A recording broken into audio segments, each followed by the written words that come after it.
बहुत समय पहले की बात है। अवंतीपुर नामक नगरी में वरदराज नाम का एक लालची और दुष्ट ब्राह्मण रहता था। वो जानता था कि महाराज तथा महारानी अब इस दुनिया में नहीं हैं, इसलिए उसने छल से राजकुमारी सावित्री से विवाह कर लिया। फिर अपनी पत्नी सावित्री की संपत्ति का मालिक बन बैठा और विलासितापूर्ण जीवन बिताने लगा। उसकी विलासिता के कारण देखते ही देखते सारा राजकोष खाली हो गया। सिर्फ महल का ढांचा ही शेष रह गया। उसने एक सेठ के पास उस महल को भी बेच दिया और परिवार सहित गांव में आकर रहने लगा। एक दिन रात्रि के समय वो स्वयं से बोला, मुझे लगता है कि अब मुझे सावित्री को छोड़कर किसी अन्य शहर में चले जाना चाहिए, वरना इसकी जिम्मेदारी उठाते उठाते ही मेरा जीवन नष्ट हो जाएगा। ऐसा विचार कर भूखमरी और घर की जिम्मेदारियों से तंग आकर वो अपनी पत्नी को अकेला छोड़कर भाग गया। उस समय उसकी पत्नी सावित्री गर्भवती थी। वो स्वभाव से बेहद स्वाभिमानी और नेक थी। अपनी गुजर बसर हेतु उसने लोगों के बच्चों को पढ़ाने का काम शुरू किया। आस पड़ोस के लोगों ने भी ऐसे समय में अपनी राजकुमारी की भरपूर सहायता की।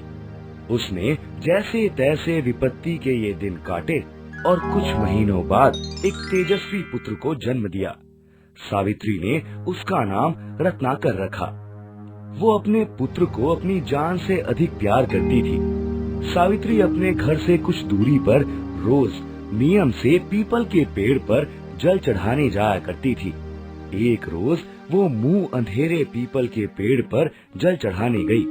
जैसे ही वो जल चढ़ाकर लौटने लगी, उसकी दृष्टि पीपल के कोटर पर पड़ी और उसकी आंखें विस्मय से फैल गई।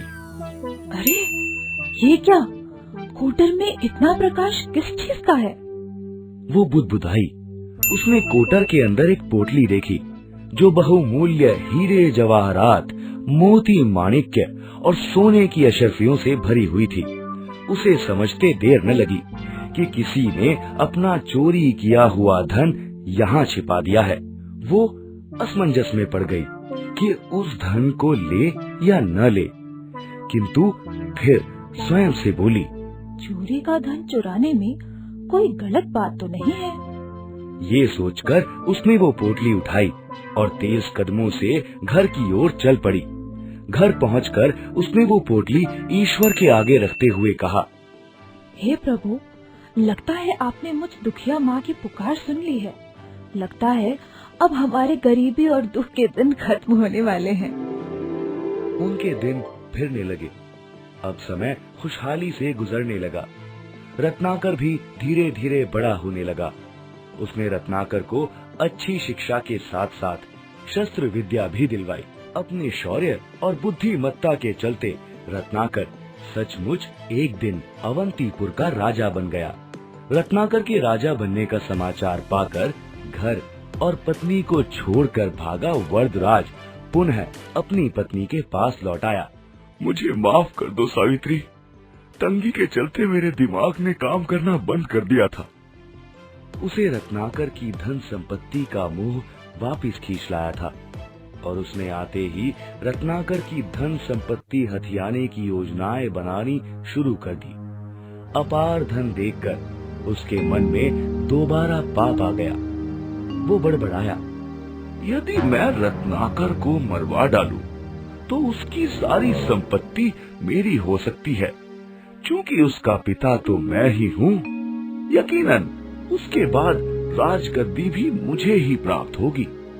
बस फिर क्या था, ऐसा विचार आते ही उसने सावित्री और रत्नाकर को बुलाया। रत्नाकर बोला, आपने बुलाया पिताजी, बताइए मेरे लिए क्या आज्ञा है? उसके पिता बोले, बेटा रत्नाकर, कई सालों के बाद हम सब पुनः मिले हैं। हो न हो ये हमारी कुलदेवी का ही आशीष है।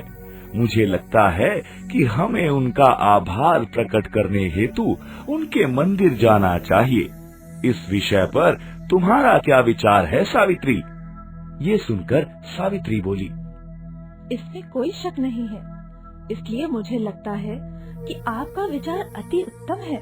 हमें देवी के दर्शन के लिए अवश्य जाना चाहिए। अच्छी बात है माँ, अभी सारे प्रबंध करवा देता हूँ। आप बस स्वयं तैयार हो जाएं। रत्नाकर बोला, नहीं नहीं बेटा, मुझे लगता है कुलदेवी के मंदिर सिर्फ मैं और तुम ही जाएं तो ही श्रेष्ठ होगा। हमें वहाँ साधारण व्यक्तियों के समान जाना होगा, न कि शाही शानो शौकत के साथ। अच्छा होगा यदि सावित्री ऐसे कठिन यात्रा पर न जाए।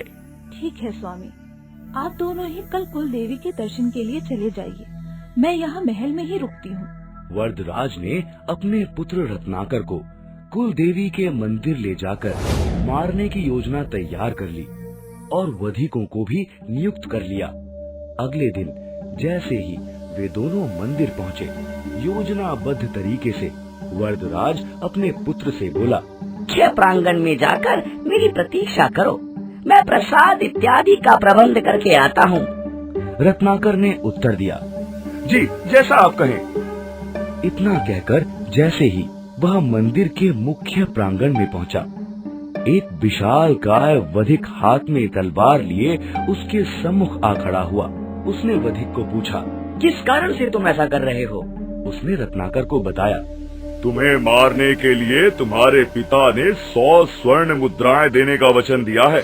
इतना सुनकर रत्नाकर ने उसे अधिक प्रलोभन देते हुए कहा, इतने कठिन कार्य हेतु पिताजी मात्र 100 स्वर्ण मुद्राएं देंगे, किंतु यदि आप मुझे छोड़ दो तो मैं आपको 1000 स्वर्ण मुद्राएं दूंगा, और मैं विश्वास भी दिलाता हूँ कि इस बात का किसी से जिक्र भी नहीं करूंगा। वधिक ने तुरंत ही रत्नाकर की बात मान ली और उससे 1000 स्वर्ण मुद्राएं लेकर उसे मंदिर के गुप्त रास्ते से जंगल की तरफ निकाल दिया। वरदराज के पास आकर वधिक ने उसे बताया कि उसने रत्नाकर को सही ठिकाने पर पहुंचा दिया है। वरदराज अत्यंत प्रसन्न हो गया। उसने वधिक को 100 स्वर्ण मुद्राएं दी और निश्चिंत होकर घर वापस आ गया। इधर रत्नाकर भटकता हुआ घने जंगल में पहुंच गया।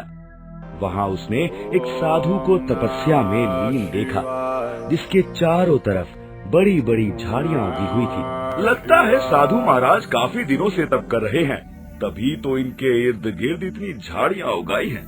मैं इन्हें साफ कर देता हूँ। ऐसा सोचकर उसने साधु के आसपास के स्थान को साफ किया। फिर जंगल से कुछ फल तोड़कर साफ करके साधु के खाने हेतु रख दिए और स्वयं एक तरफ बैठकर उनकी आंखें खोलने का इंतजार करने लग गया।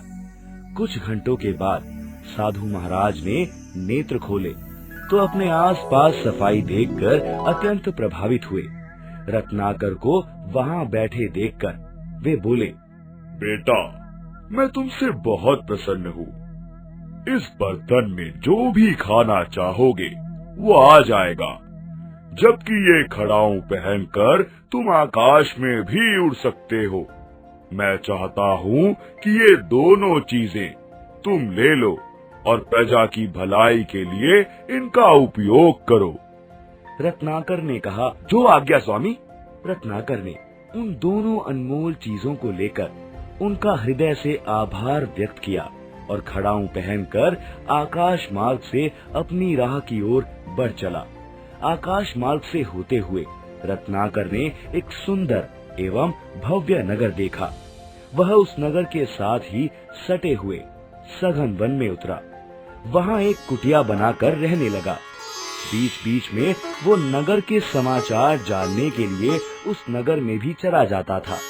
वहां रहते हुए उसे पता चला कि उस नगर की राजकुमारी सुरभि बेहद सुंदर तथा गुणी है। वह बुदबुदाया, अब तो राजकुमारी से मिलने के लिए जाना ही होगा, परंतु मैंने सुना है कि उनके क्रूर पिता ने उन्हें पहरे में रखा हुआ है। वे राजकुमारी को महल से निकलने भी नहीं देते हैं।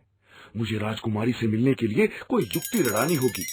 इतना कहकर वह रात्रि के समय खड़ाऊं पहनकर आकाश मार्ग से महल में जा पहुँचे।